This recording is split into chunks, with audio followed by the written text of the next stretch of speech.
બનાસકાંઠા જિલ્લામાં ઇકબાલગઢ ફોરેસ્ટ રેન્જની ટીમે 10 શિકારીઓને હથિયાર સાથે ઝડપી લીધા છે।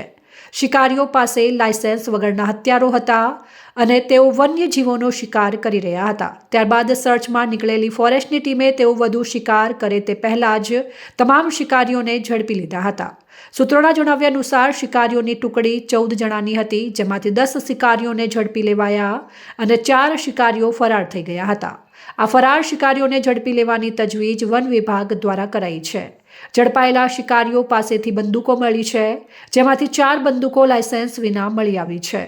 ગેરકાયદેસર શિકાર માટે ગેરકાયદેસર હથિયારોને લઈને નીકળેલા શિકારીઓને ઝડપી લેવાતા ઉત્તેજના છવાઈ ગઈ હતી। ઝડપાયેલા શિકારીઓને પોલીસ દ્વારા કોર્ટમાં રજૂ કરી જેલ હવાલે કરવામાં આવ્યા છે અને ફોરેસ્ટ વિભાગની તપાસ પણ ચાલુ છે। 17 તારીખના રોજ વન્યજીવ રેન્જ ઇકબાલગઢની કપાસિયા રાઉન્ડની અંદર સ્ટાફ પેટ્રોલિંગમાં હતો ત્યારે બાતમી મળેલ કે કોઈ અજાણ્યા ઇસમો શિકારના ઈરાદે જંગલની અંદર ઘૂસેલ છે અને એના ધ્યાને લઈ એનો બંદૂકનો અવાજ આવેલો અને ત્યાંથી સ્ટાફ તે દિશામાં ગયેલ અને ત્યાં મને જાણ કરેલ અને તેના આધારે અમે અને અમીગઢ પોલીસ અને અમીગઢ રેન્જ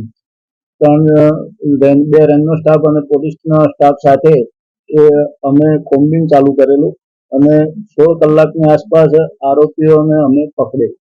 કેટલા આરોપીઓ હતા? ટોટલ 14 આરોપી હતા, એમાંથી 4 ફરાર થઈ ગયેલા અને 10 આરોપીને અમે પકડી અને લાવેલા હતા।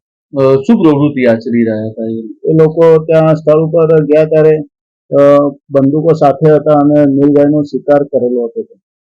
ઓકે, તો હવે શું કાર્યવાહી એમની સામે? એ લોકોને અમે કોર્ટમાં રજૂ કર્યા હતા।